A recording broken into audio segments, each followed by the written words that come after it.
what's up? I am Michelle B, and in this video I'm talking about niching down, an important, kind of difficult topic. So in this video I want to talk about some questions and strategies that you can use to help yourself start niching down if niching down is something that you're interested in, but you're kind of struggling to actually do it. There are a heap of different ways to go about it, and here are a few.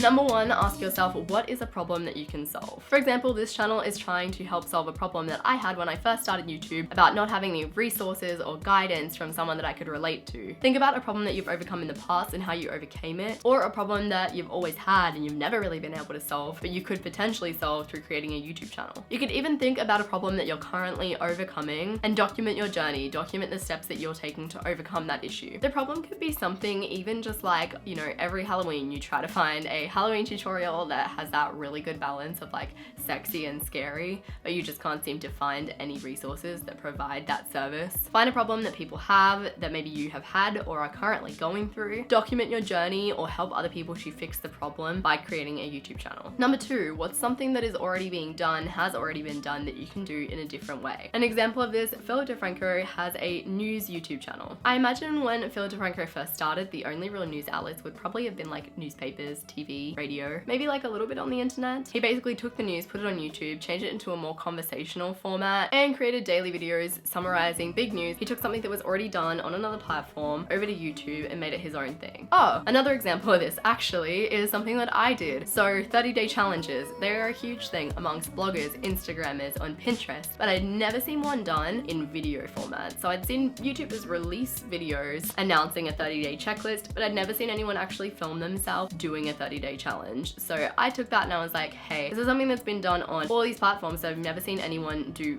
video blogs of their 30-day challenge. So I did that on my main channel, Michelle B, and that was like a huge success. It did really well. So look for things that have already been done and think about how you can do them in their own individual way. Number three, ask yourself, what can I talk about for a long time? What are you passionate about is a question that you see all the time when it's like about creating your own business, creating your own blog. I think that question, it's really loaded and it feels really intimidating. So a better question is, what is something that you can talk about for a really long time? When is the last time that you had a conversation with someone and you were just like so buzzed about one topic that you couldn't stop talking about it? And the next question along a similar vein is, what are you interested in? Still beats, what are you passionate about in my mind? What do you listen to a lot of podcasts on? What do you watch a lot of documentaries on? What takes up your free time? What are you interested in? If you can think of something that you spend your free time learning about, listening to, doing, and you think that you can see yourself making videos on that topic still in like 2 years' time, then absolutely go for it. The fifth thing that you can ask yourself is, what makes you unique or different? You're a raw food vegan, you've been trying to start businesses since you were 10 years old, you've been homeschooled, you're incredibly introverted, you've struggled through anxiety. At one point in your life you lost a lot of weight, you used to be a slug and now you exercise all the time. Whatever it may be, what makes you unique and interesting? Think about whether you can make videos about that. Next up, what do people say about you behind your back? How would other people describe you? My friend Elisa, I would say she's